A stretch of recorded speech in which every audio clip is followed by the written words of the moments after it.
নমস্কার বন্ধুরা, আজকে রান্না করব মুগ কালিয়া। একদম নতুনত্ব একটা রেসিপি, খেতে ভীষণই ভালো হয়। ভাত, রুটি, পরোটা সব কিছু দিয়ে খেতে ভীষণ ভালো লাগে।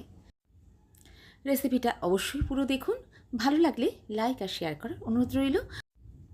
চ্যানেলে নতুন বন্ধু হলে রেসিপিটা ভালো লাগলে চ্যানেলটা সাবস্ক্রাইব করে নেওয়ারও অনুরোধ রইল। তাহলে চলুন শুরু করা যাক আজকের রেসিপি। আমি মহুয়া, আমার চ্যানেলে আপনাদের সবাইকে স্বাগত জানাচ্ছি। গ্যাসে কড়াই বসিয়ে দিয়ে কড়াতে নিয়ে নিলাম হাফ বাটি মুগ ডাল। মুগ ডালটা এবার ভেজে নেব। মুগ ডালটাকে মোটামুটি লালচে করে ভেজে নেব, যতক্ষণ না মুগ ডাল থেকে সুন্দর একটা গন্ধ আসে। মুগ ডালটা ভেজে নেওয়ার পরে এবার এর মধ্যে জল দিয়ে ডালটাকে ধুয়ে নেব। ডালটা এবার নামিয়ে একটা অন্য বাটিতে রেখে দেব। কড়াইতে এবার নিয়ে নিলাম সর্ষের তেল। একটা বেশ বড় সাইজের আলুকে খোসা ছাড়িয়ে আমি এইভাবে ডুমো ডুমো করে কেটে নিয়েছি। প্রথমে আলুটা ভেজে নিচ্ছি।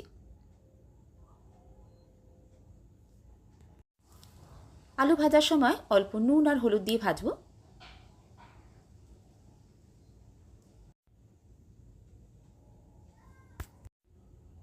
আলুটা বেশ ভালো করে ভেজে নিয়েছি। এবার আলুগুলো তুলে নিচ্ছি।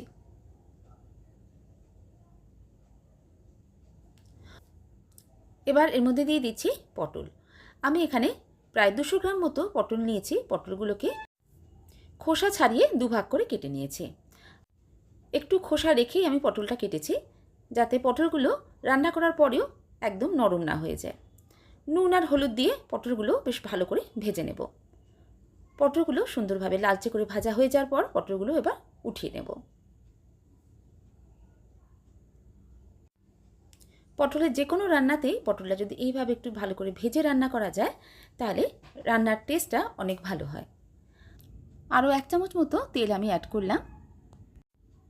এরপর ফোড়নে দিয়ে দিলাম একটা শুকনো লঙ্কা, তেজপাতা আর গোটা গরম মশলা, 2টো ছোটো এলাচ, দারচিনি, একটা কাঠি আর লবঙ্গ, আর হাফ চামচ দিয়েছি সাদা জিরে। ফোড়নটা কয়েক সেকেন্ড নাড়াচাড়া করে নিচ্ছি। ফোড়ন থেকে যখন সুগন্ধ বেরোবে, এবার মধ্যে দিয়ে দিলাম টমেটো কুচি। টমেটোটা একটু ভেজে নিচ্ছি। টমেটোটা একটু নরম হয়ে গেলে এবার এর মধ্যে দিয়ে দিলাম 1 চামচ আদা। আদাটাকেও টমেটোর সঙ্গে খানিকক্ষণ ভেজে নেব।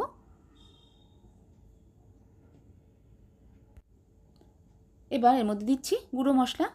হলুদ দিয়েছি, হাফ চামচ করে দিয়েছি ধনে গুঁড়ো, জিরে গুঁড়ো আর লঙ্কার গুঁড়ো। গুঁড়ো মশলাগুলো এবার কষে নেব। ফ্লেমটাকে এই সময় একদম লোতে রেখেছি, যাতে মশলাটা পুড়ে না যায়। মশলা, টমেটো সব কিছু বেশ ভালো করে কষে নিয়েছি। সাইড থেকে এখন তেল ছাড়তে শুরু করেছে। এবার এর মধ্যে দিয়ে দিলাম ডালটা। ডালটা আমি অল্প জল দিয়ে ভিজিয়ে রেখেছিলাম। জল শুদ্ধ ডালটা আমি দিয়ে দিলাম। 1-1.5 মিনিট মতো ডালটাকে হাই ফ্লেমে রেখে একটু রান্না করে নিচ্ছি। এবার এর মধ্যে দিয়ে দেব ভেজে রাখা আলুগুলো। আলুটা যেহেতু সিদ্ধ হতে একটু সময় নেবে, এই জন্য আলুটা আগেই দিয়ে দিলাম। ডালের সঙ্গে ডাল আর আলু তালে একসঙ্গে সিদ্ধ হয়ে যাবে। যে জলটা ডালের সঙ্গে দিয়েছিলাম সেটা প্রায় সবটাই টেনে গেছে, এই জন্য এই সময় একটু গরম জল ইউজ করলাম। ভালো করে একবার মিশিয়ে নিয়ে এটাকে রান্না করে নেব 2 মিনিট মতো। ফুটতে শুরু করলে এবার একটা ঢাকা দিয়ে দেব, যাতে তাড়াতাড়ি আলু আর ডাল দুটোই সিদ্ধ হয়ে যায়।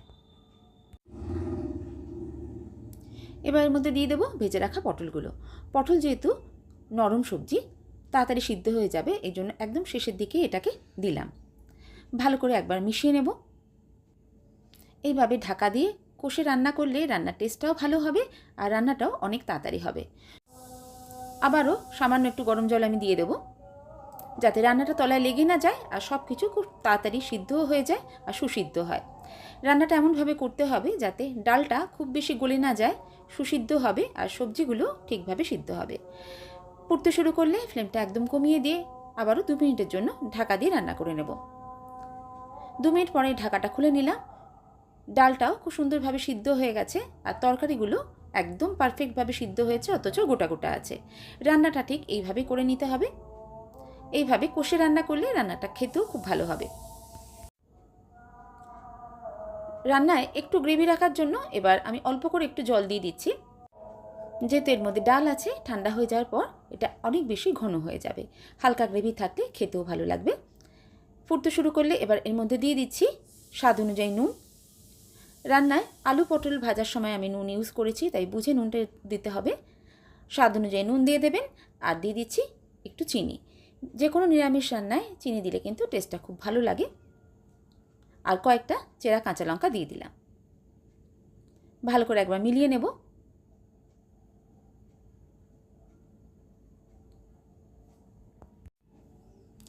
এবার ঢাকা খুলে আর একটু রান্না করে নেব, যাতে গ্রেভিটা সুন্দর ঘন হয়ে যায়।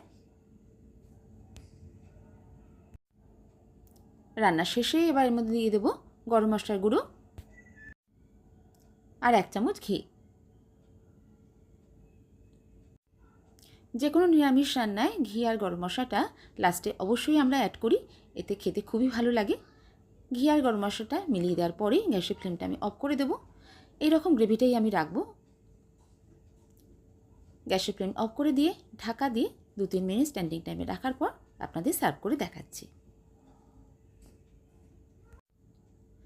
তৈরি করে দেখালাম ভীষণ সুন্দর একটা নিরামিষ রেসিপি মুগ কালিয়া। খেতে খুবই ভালো হয়, খুবই সাধারণ রান্না, কিন্তু রান্না করে দেখবেন খেতে এটা খুবই ভালো লাগে।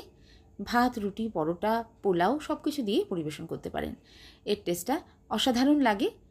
নতুনত্ব একটা রান্না আপনাদের সঙ্গে শেয়ার করলাম। অবশ্যই কমেন্টে জানাবেন আপনাদের কেমন লেগেছে। ভালো লাগলে বাড়িতে ট্রাই করে দেখবেন। আশা করছি আপনাদেরও খুব ভালো লাগবে। আমার চ্যানেলে এই ধরনের নতুনত্ব নিরামিষ রান্না আপনি আরও পেয়ে যাবেন, চাইলে সেগুলো একবার দেখে নিতে পারেন। আজ আসি বন্ধুরা, আবার কোনো নতুন রেসিপি নিয়ে আপনাদের সঙ্গে দেখা হচ্ছে। সবাই ভালো থাকবেন, সুস্থ থাকবেন। সবাইকে অসংখ্য ধন্যবাদ।